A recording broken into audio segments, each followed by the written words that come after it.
नमस्कार। आज हम एक बार फिर से आपके समक्ष डूंगर कॉलेज के जितने भी विद्यार्थी हैं,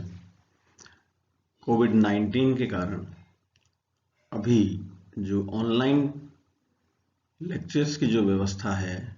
छात्रों के हित को देखते हुए, शैक्षणिक हित को देखते हुए, उसी कड़ी में मैं आपके सामने जो सोलर पावर प्लांट्स हैं उनके बारे में चर्चा करने के लिए उपस्थित हूँ। सभी विद्यार्थियों को पुनः यह सलाह दी जाती है कि वो जहाँ कहीं भी रहें सुरक्षित रहें, अपने आप को इस कोरोना नामक जो बीमारी है उससे बचकर रहें, एक दूसरे के संपर्क में न आएं, सोशल डिस्टेंसिंग, फेस मास्क और हैंड वॉश, इन 3 बातों का विशेष रूप से ध्यान रखें। पिछले लेक्चर्स में हमने सोलर पावर की आवश्यकता की बात की थी और मैंने ये बताया था आप लोगों को कि विश्व की जो जितनी भी आवश्यकता है इलेक्ट्रिसिटी की, उसके लगभग 6000 गुना ज्यादा पावर सूर्य से पृथ्वी के ऊपर सौर ऊर्जा के रूप में हमें प्राप्त होती है। तो यदि हम इसको विद्युत ऊर्जा में कन्वर्ट कर लेते हैं तो हमारी जो विद्युत ऊर्जा की खपत की समस्या है, जो दिन प्रतिदिन बढ़ती जा रही है, उस समस्या का ये बहुत ही अच्छा समाधान होगा। इसके बारे में वैज्ञानिकों ने बहुत पहले ही सोच प्रारंभ कर दी थी, परंतु 21वीं सदी के प्रारंभ से एक तरह से अलार्मिंग सिचुएशन हो गई, वार्निंग आ गई, और कह लीजिए इस बात के लिए कि दिन प्रतिदिन जो ग्लोबल एनवायरनमेंट है उसमें जितने भी इलेक्ट्रिकल अप्लायंसेज हैं उनका उपयोग बढ़ रहा है, विद्युत ऊर्जा की जो डिमांड है वो बढ़ रही है। कन्वेंशनल जो सोर्सेज थे, चाहे हमारे हाइड्रो इलेक्ट्रिक पावर प्लांट्स हों, चाहे न्यूक्लियर पावर प्लांट्स हों, और चाहे थर्मल पावर प्लांट्स हों जो कोयले या इस पर आधारित हैं, गैस पावर प्लांट्स हों जो पेट्रोलियम जो प्रोडक्ट्स हैं उन पर आधारित हैं, सब में समस्या ये है कि इस प्रकृति में पाया जाने वाला जो ईंधन है या हाइट के ऊपर जो पानी के रिसोर्सेज हैं वो बहुत सीमित हैं, और इन विधियों से हम एक सीमित मात्रा में ही विद्युत ऊर्जा का उत्पादन कर सकते हैं। फिर सबसे बड़ी जो समस्या होती है वो हर जगह जो आपका पावर प्रोडक्शन प्लांट है वहां से कंज्यूमर तक, उपभोक्ता तक बिजली को पहुंचाना। तो सोलर जो व्यवस्था है वो इस मामले में भी बड़ी कारगर साबित हुई है कि जहां हम जो ग्रिड पैरिटी है उसकी कंडीशंस मीट आउट नहीं कर सकते हैं, जहां हम सीधे जो पावर स्टेशंस हैं वहां से जिन इलाकों में हम विद्युत ऊर्जा नहीं पहुंचा सकते, वहां भी रोशनी इन छोटे छोटे जो सोलर पैनल्स हैं उनकी मदद से संभव है। तो इस स्कोप को देखते हुए वैज्ञानिक निरंतर जो सौर ऊर्जा पैनल्स हैं उनकी गुणवत्ता, उनकी एफिशिएंसी को लेकर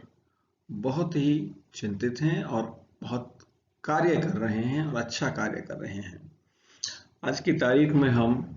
मेगावाट रेंज के जो पावर प्लांट्स हैं वो इस्टेब्लिश करने में बड़ी सुगमता महसूस करते हैं, और मेगावाट के बाद अब हम गीगावाट की तरफ भी बढ़ गए हैं। तो ये बहुत ही अच्छी बात है। इसमें मेन जो प्रॉब्लम है वैज्ञानिकों के सामने, जो चैलेंजिंग बात है वो ये है कि किसी भी सोलर पैनल को यूजर फ्रेंडली किस तरह से बनाया जाए। जितना वो यूजर फ्रेंडली होगा उतना ही ज़्यादा वो पॉपुलराइज होगा, और पॉपुलराइज होगा तो उसका उपयोग बड़ी आसानी से संभव हो जाएगा। कॉस्ट इफेक्टिव, एफिशिएंसी और यूजर फ्रेंडली, इन एंगल से निरंतर जो सोलर पैनल्स हैं उनकी डिज़ाइन बदली जा रही है, उनके अंदर रिसर्च के द्वारा जो मटेरियल कंज्यूम किया जा रहा है वो चेंज किया जा रहा है। ऐसी वैज्ञानिकों की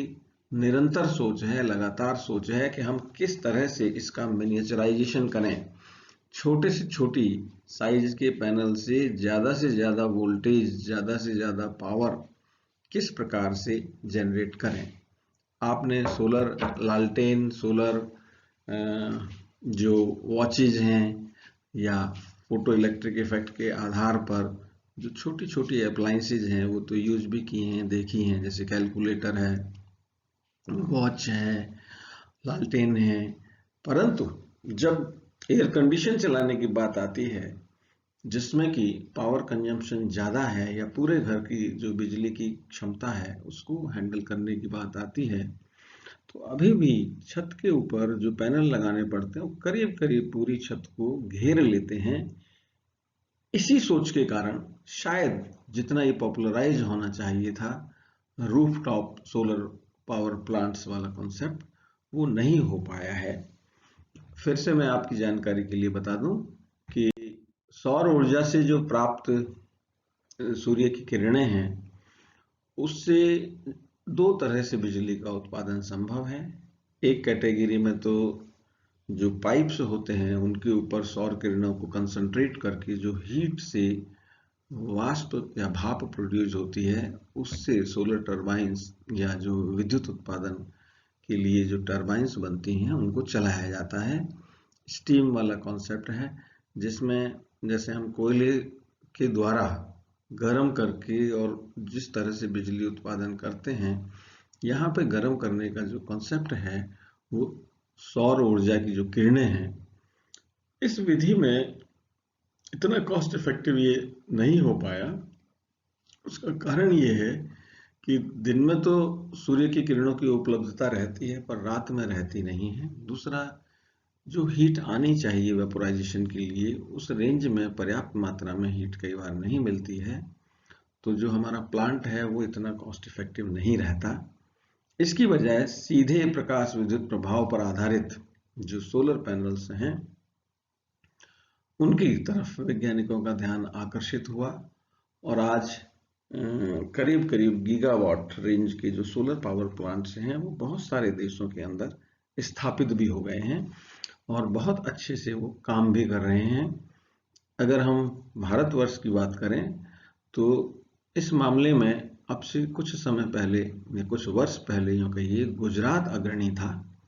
परंतु आज की स्थिति में राजस्थान जो है वो सबसे आगे है। और राजस्थान में भी वो रीजन या वो जिला यूँ कह लीजिए या जिसमें आप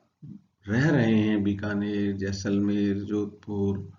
ये वाला जो एरिया है वेस्टर्न राजस्थान का, जहाँ सौर ऊर्जा की जो उपलब्धता है वो सबसे ज़्यादा है, सर्वाधिक है।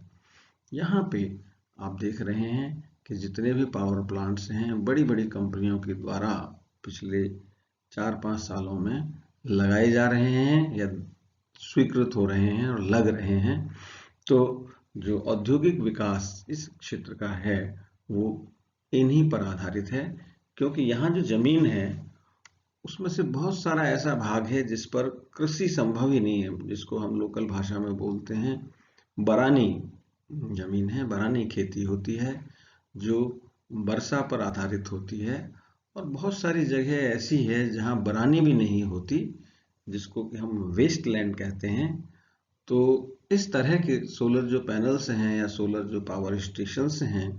उनको स्थापित करने के लिए यहाँ जमीन भी जो मैन्युफैक्चरर्स हैं उनको सस्ते भावों में बड़ी आसानी से मिल जाती है।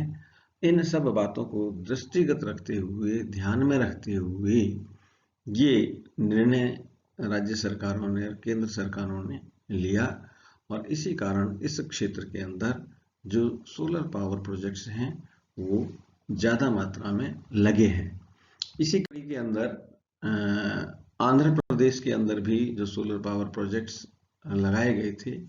वो भी अब गीगावाट रेंज के अंदर हैं। और ये देखिए एक सोलर पावर प्लांट है जो जब हम बीकानेर से जैसलमेर जाते हैं वहाँ का ये सीन है जो अभी अंडर कंस्ट्रक्शन है। ये फोटो थोड़े दिन पहले की है जो इस बात को दर्शाता है कि किस तरह से जो सोलर पैनल्स हैं उनकी डिजाइन तैयार करके सूर्य की जो किरणें हैं वो ज़्यादा से ज़्यादा इनके ऊपर पड़े और ज़्यादा से ज़्यादा एनर्जी प्रोड्यूस हो, उस बात को ध्यान में रखते हुए ये यहाँ पर बनाया गया है, दिखाया गया है आप लोगों को। और बीकानेर से जब हम चलेंगे तो कोलायत से लेके और जैसलमेर तक सड़क के दोनों तरफ जितने भी गांव हैं उन ग्रामवासियों के लिए ये जो पावर स्टेशंस जो बन रहे हैं ये आर्थिक जो विकास है उसके भी लिए भी सक्षम है, कैपेबल है। नॉर्मल जो सोलर पैनल्स हैं उनकी एफिशिएंसी जो शुरुआत में 10 से 12% हुआ करती थी वो अब करीब करीब 40 या 45% तक भी कई विकसित देशों में पहुंच चुकी है। शुरुआत के समय में अमेरिका जो है ये सोलर पावर प्रोडक्शन का लीडर था। धीरे धीरे जो इस मामले में चीन ने बढ़त ली, आगे हो गया वो। और अपन सबके लिए ये खुशी का विषय है कि आज की तारीख में इंडिया जो है वो चाइना से भी एट पार चल रहा है। और जो आगे की फ्यूचर की योजनाएं हैं, स्पेशली ये जो फलोदी के पास जो लग रहा है अडानी अंबानी प्रोजेक्ट है, मेगा प्रोजेक्ट की श्रेणी में आता है। और ये विश्व का सबसे बड़ा जो सोलर पावर प्लांट होगा और जो आंशिक रूप से प्रारंभ भी हो चुका है। और जब ये पूर्ण क्षमता में आ जाएगा तो आज की तारीख में जितने भी प्रोजेक्ट्स हैं, चाहे वो जापान के अंदर हों, चाहे चाइना में हों, चाहे अमेरिका में हों, चाहे फ्रांस में हों, या किसी भी विकसित देश से अगर हम तुलना करें तो इस मामले में हिंदुस्तान अग्रणी रहेगा। उसका एक सीधा सा कारण ये है कि इस एरिया में स्पेशली जैसलमेर और बीकानेर के बीच का जो एरिया है या जोधपुर का जो एरिया है, इस पावर प्लांट को लगाने की जितनी भी बेसिक नीड्स होती हैं, जैसे जमीन की उपलब्धता आसानी से है, सौर किरणों की उपलब्धता पूरे वर्ष का अगर हम एवरेज देखें, एक दिन का एवरेज देखें तो बहुत अच्छा है अन्य जगहों की तुलना में। तो इस कारण से यहाँ सोलर पावर प्रोजेक्ट्स लगाना कॉस्ट इफेक्टिव हो जाता है। और अब घरों की छत के ऊपर भी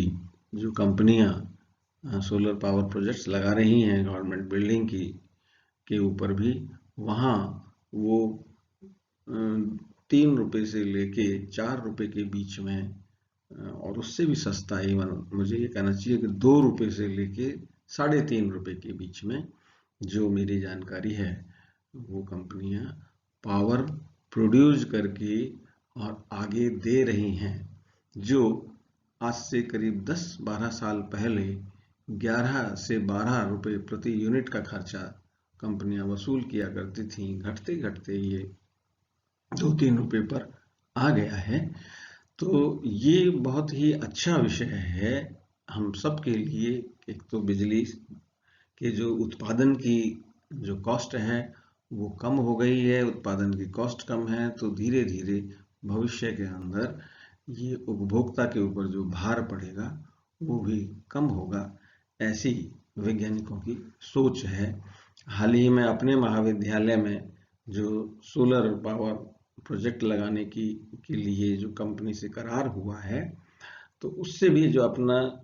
जो अभी बिजली का बिल आता है उसका लगभग आधा बिजली का बिल यहाँ अपने महाविद्यालय में हो जाएगा। और सबसे बड़ी बात यह है कि ये जो पावर प्लांट लग रहा है इसमें महाविद्यालय का बिल्कुल भी खर्चा नहीं, कंपनी लगाएगी और कंपनी हमें जिस दर में बिजली देगी वो वर्तमान में जो हम बिल पे कर रहे हैं उसकी लगभग आधी होगी। तो ये सभी के लिए बहुत ही अच्छी बात है, महाविद्यालय के लिए भी बहुत अच्छी बात है। रूफटॉप सोलर पावर प्लांट जिसकी क्षमता करीब करीब 120 किलोवाट होगी,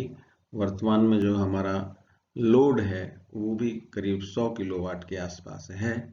तो भविष्य की आवश्यकताओं को देखते हुए हम इसका भरपूर उपयोग करेंगे, 24 घंटे अगर हम इस बिजली का उपयोग करेंगे तो भी हमारा जो बिजली का बिल है वो फिक्स रहेगा। सबसे बड़ी बात ये है, और आने वाले 25 सालों तक ये फिक्स रहेगा। राज्य सरकार की दरें भले ही बढ़ जाएं, कंपनी से जो करार किया है उसमें दरें नहीं बढ़ेंगी। तो ये इसका एक विशेष बात है, और उसी के आधार पर आप सभी विद्यार्थियों की सुविधा के लिए दिन प्रतिदिन लैब्स को और उनको और अधिक सुसज्जित करने के लिए हम सभी प्रयासरत हैं।